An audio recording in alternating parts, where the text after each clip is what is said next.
Okay, so one thing I should point out is that um, when you do derivatives, derivatives are very mechanical. Um, you look at the function, you think about what rules to apply, and you apply them.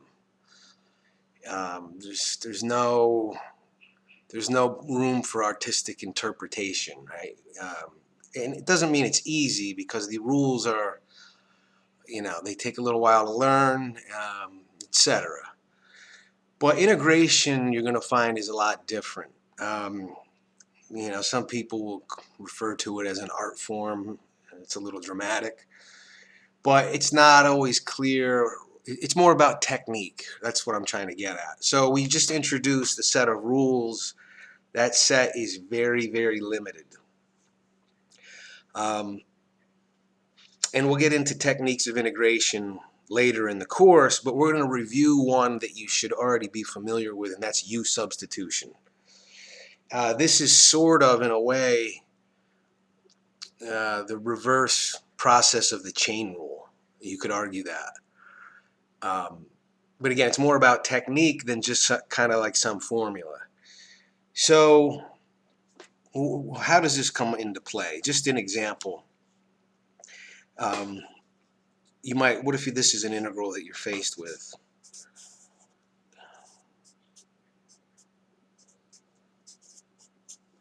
Okay, so we know, once again, this is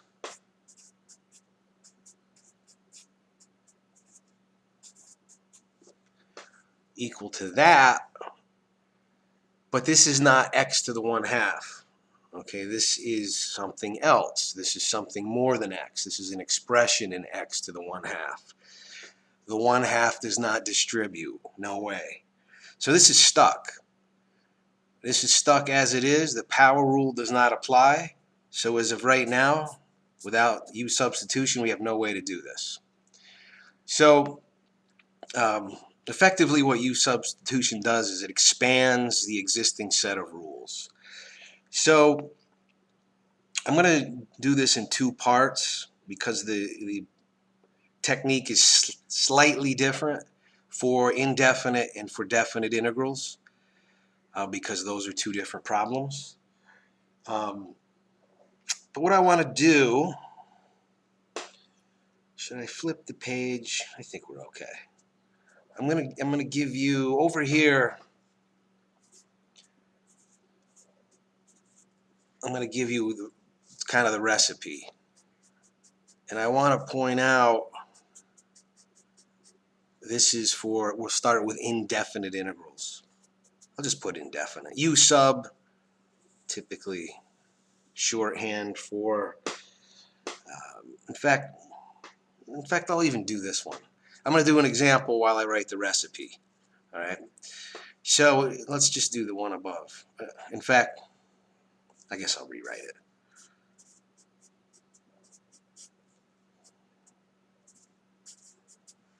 Okay, so again, this is what you call a change of variable technique. This is not x to the 1/2.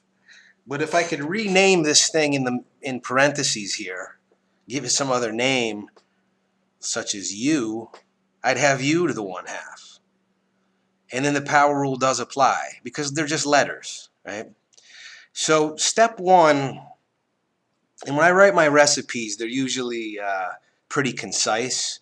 Like, I'm not going to try to write a book over here. If you need more detail, you can always find it in the textbook. Plus, I kind of explain it as best I can. But I'm going to define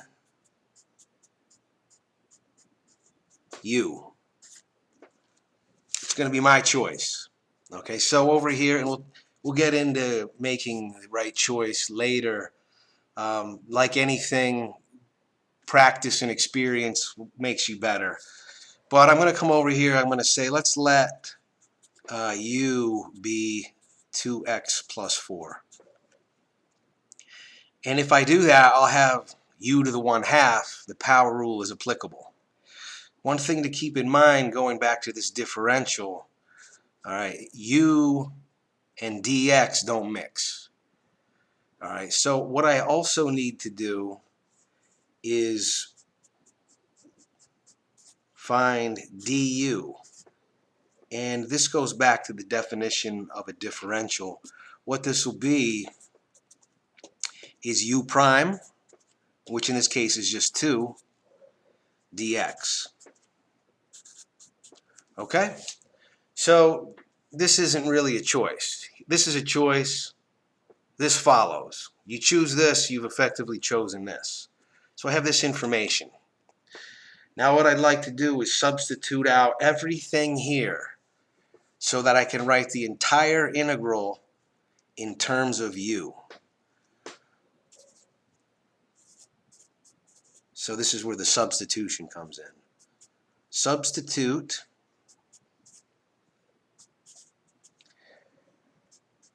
entire integral. Effectively what I'm saying is you got to include this differential into the variable u. Okay, so I wish I had a red pen, I don't. So I have u to the 1/2. Okay, that's no big deal. So I'm going to underline this just to show that I've substituted that out. Now this comes back to respecting this differential. I want to substitute dx out. Well, I look over here, what's dx? This is just a little equation here. Right? This is 2dx, but I want dx. So if I just divide by 2, dx is 1/2 du. So if I substitute dx out with 1/2 du, I'm going to put the half out front. I now have the entire integral in terms of u. All right, and it has to be that way. Everything has to be substituted out. Nothing left behind. This is a trivial integration problem now. Right? If I add 1 and divide, so let's put this, once you've got it so that it's integrable, integrate. All right, add 1, divide, again, 3/2, 2/3, u to the 3/2. Don't forget your plus c. Maybe I'll give this a quick simplification. I'll write it over here so I don't run out of room. I got 1/3 u to the 3/2 plus c.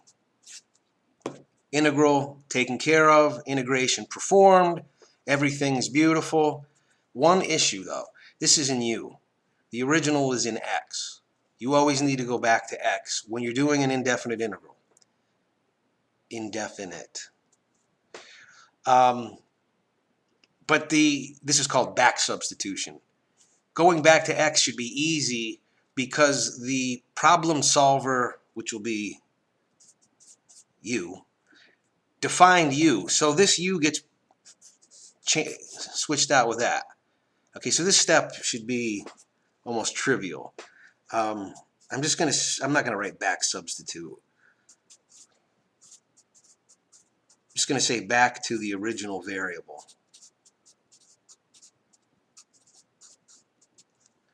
Okay, so I got 1/3 u to the 3/2.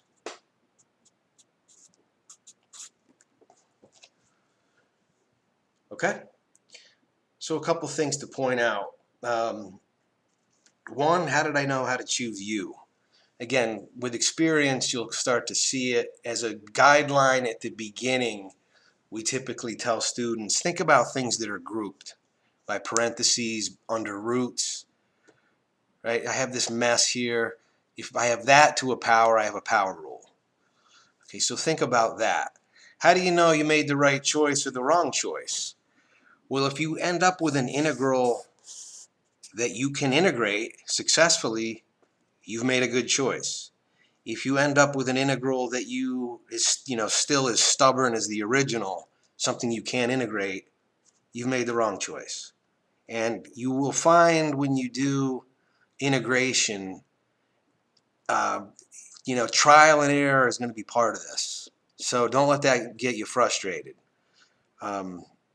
It's part of the deal. So this is your little recipe. Let's see a few more indefinite integrals. So again, just use this as a template. Let's see some more. In fact, I'm going to pull this. This is right out of the text. So integrate x cubed cosine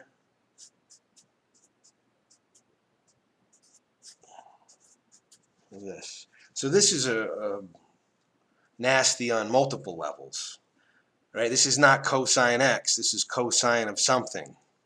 What would be nice to have cosine of u? And also on top of that, you got this extra piece out here. This is a product. So this is a mess. There's nothing in our list of rules that even comes close to handling this. So let's try for a u. Well, I'm going to say let u, I'm going to say what's in parentheses again. Then at least I'll have cosine u, integrable. Okay?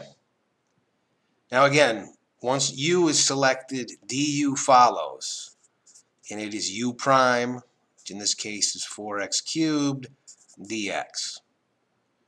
All right, can we substitute all this mess out? Let's see. Well, number one, like I just said, I can come up with cosine u. All right, that makes me happy. What is left here? X cubed dx, right? Can I substitute that out? Well, I see it over here, sort of. X cubed dx. Well, if I move that 4 over, sure, x cubed dx. Don't forget your fourth. I like to put them out front. Can I integrate cosine u? Of course I can. It's one of our 6 trig rules. Okay, integration, finished. Okay, go back substitute this u. I'm going to put back this expression.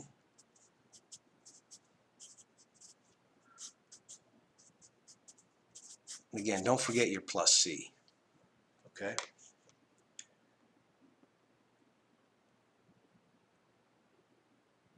I'm going to try to slow down a little bit because I know if you're taking notes, I'm just rambling here. So I'm going to, but you can always pause, right?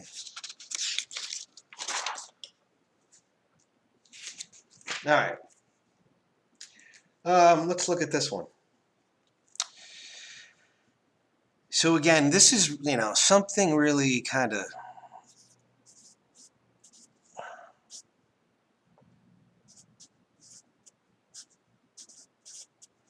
this looks simple enough, right?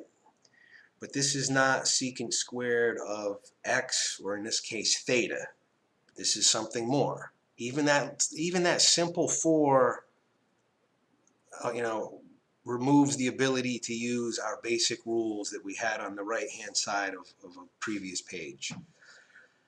So if I have secant squared of just say u, then I have something I can work with. So why don't I let u equal 4 theta? At least I'll have secant squared u. Well, what's du now? 4, not dx, d theta.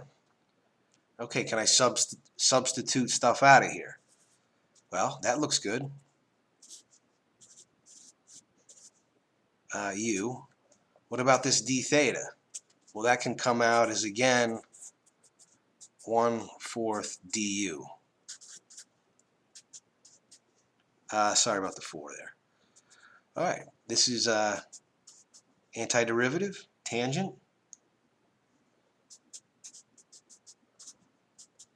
Okay, that looks good. Back substitute, 4 theta.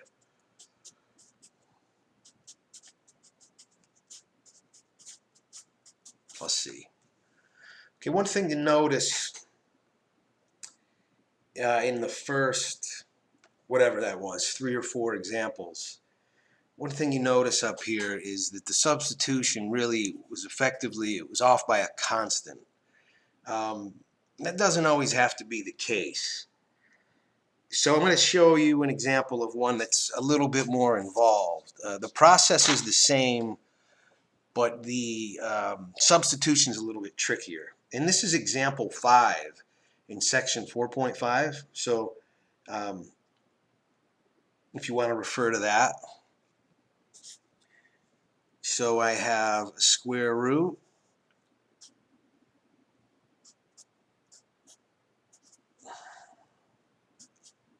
x to the fifth. Okay. Now again, I have a grouping here. I have a hat. So a good initial choice for a u would be what's under that hat. Because then I can have u to the half. Okay. So let's see what happens with that.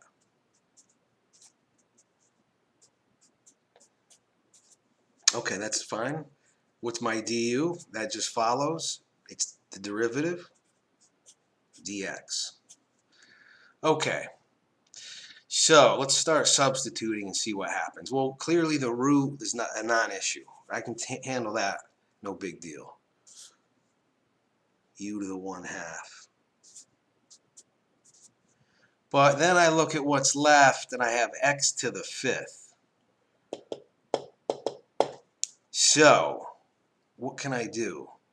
Well, I can think about it like this, right? These are just little equations. So, if x to the 5th, let's do this. I'm going to write x dx is 1/2 du. And here, well, I didn't want that. I wanted an arrow, implies. And here I'm going to say x squared is u minus 1. Right? These are just little equations. We're going to manipulate them that way. Well, how big deal? How much does that help? Well, what's x to the 5th? It's x times x squared times x squared, right? So I'm going to drop out x dx with this. And I got two of these x squareds. X squared is u minus 1. I'm going to drop those in. Oh, sorry about the squeezing that in. All right, at least I'm able to substitute out everything. This doesn't look too great, but what do I do with this? I just got to massage this, multiply everything out, and then I should just have power rule right down the line. So let me do this in a couple steps. First, let me FOIL these, okay? U squared minus 2u plus 1. And then I'll just distribute this half. So I have u to the 5/2 minus 2u to the 3/2 plus u to the 1/2. Now look where I'm at. Power rule, 3 times in a row. So again, the difference here, just to go take a step back, is that the substitution was a little bit, I had to put a little more thought into it. Right? I have an x to the 5. Well, I think about what that is in terms of what I have. I got an x, I got a square, I got another square. Okay? So if I can substitute all those pieces out, I'm okay. So a little bit more sophisticated, not,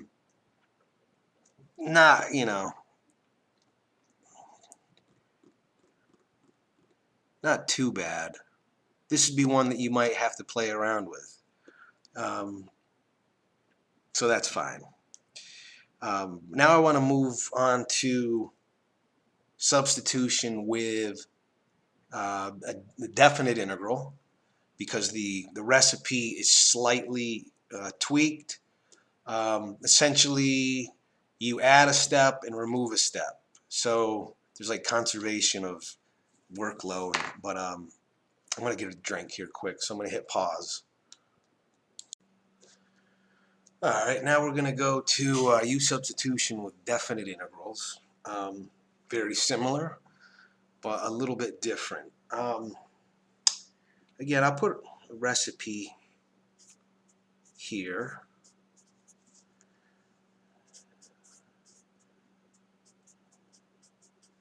And do a couple examples.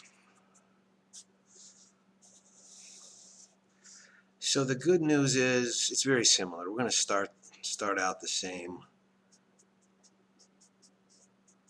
Define a u, and then find corresponding du. So let's look at maybe a simple one. 0 to 4. Let me know if you think I need a different marker. It's maybe I need something with a finer point. This is 0 to 4. Root of 2x plus 1.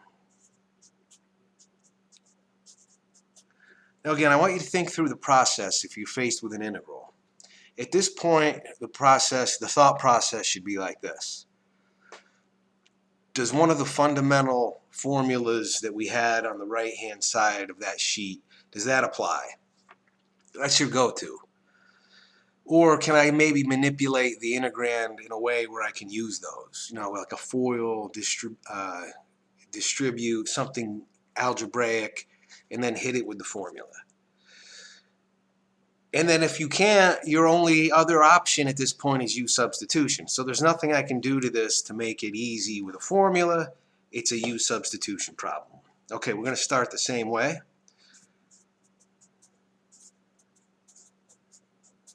I'm going to let u be what's under the root, the grouping notation, 2 dx.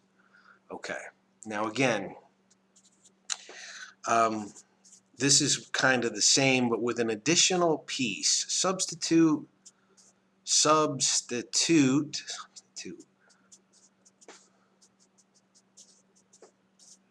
the integral into u with this additional step.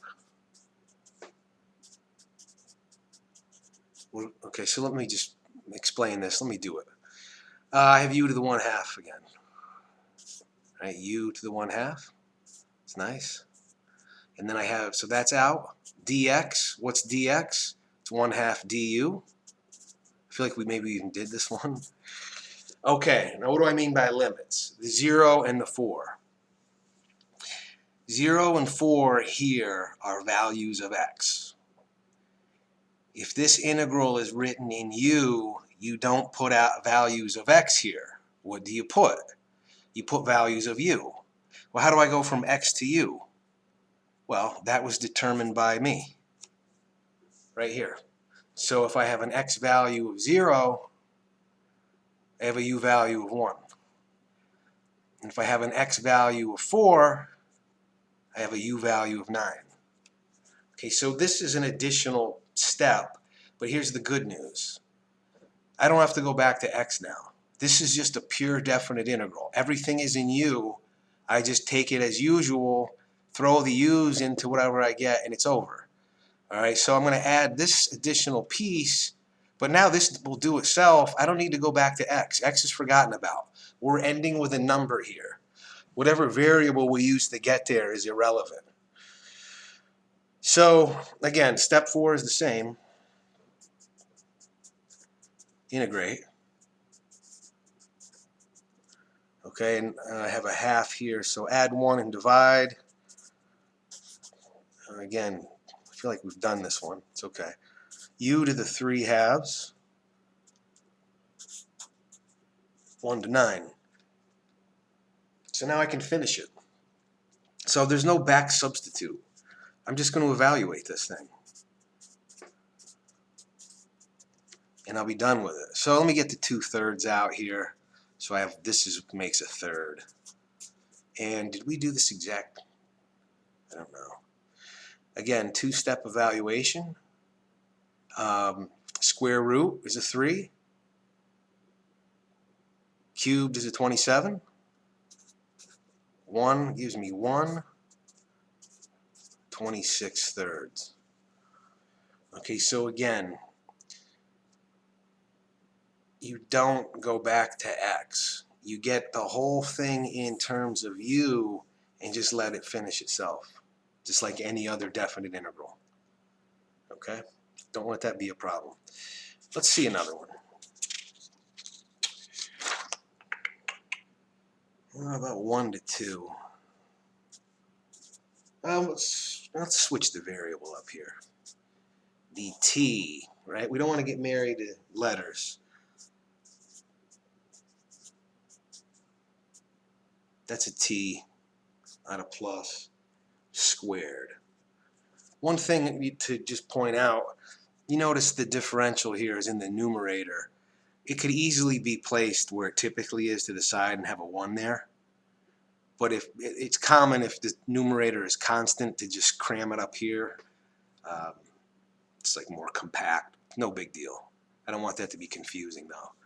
Okay, again, this is not t squared. This is not t to the negative 2. This is something more. So I'm going to define this as u. Okay, and I'll put I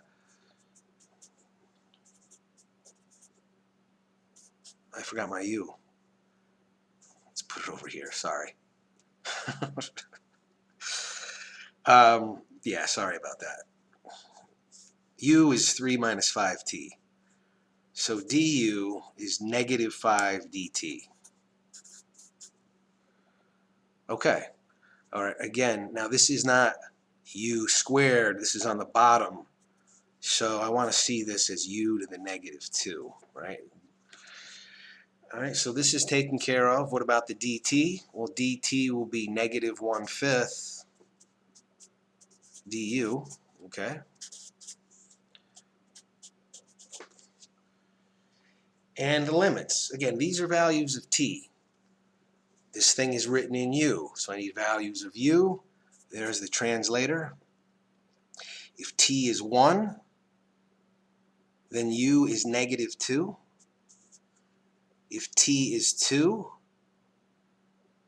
u is negative 7. Okay? And I'll add 1 and divide. Let's write it all out. If I add 1 and divide, I have negative 1. Let me write it out. Take care of it in a second.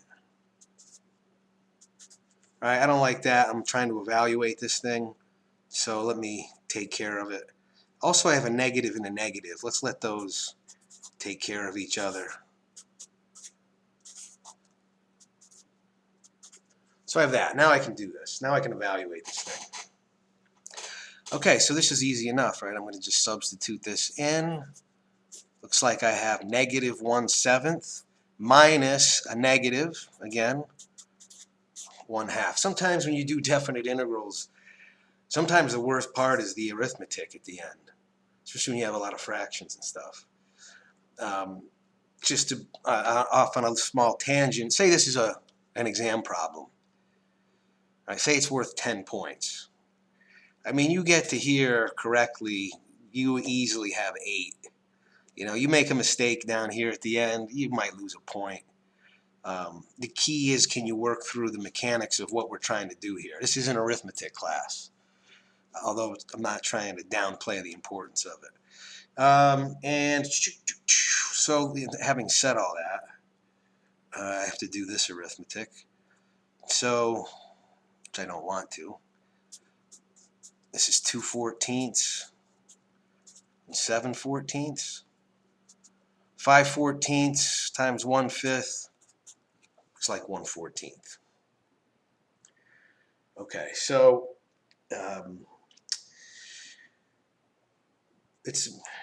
we're going to do a lot of integration in this course. It's a cornerstone. There's, I believe, 21 homework problems. Every kind of little variation that we've done here. A couple keys. The initial set of formulas, memorize. Must be, those need to be, you need to know those like you know your name. And you should be comfortable with these basic U substitution problems. What we do Friday is going to be some selected sections from chapter 5. Then we'll look at chapter 6, which introduces new types of functions. Some of them will be new, some of them really won't be. And then when you hit 7, that's a cornerstone. That's techniques of integration. A lot of students would consider it a difficult chapter. So again, a review, do the homework, and when we meet up, quote unquote, meet up on Friday, if you have any questions about any of the homework problems, hit me up. We can chat about them, or I can post the solution, you know, whatever needs to be done. Okay, so thanks for listening, and Talk to you soon.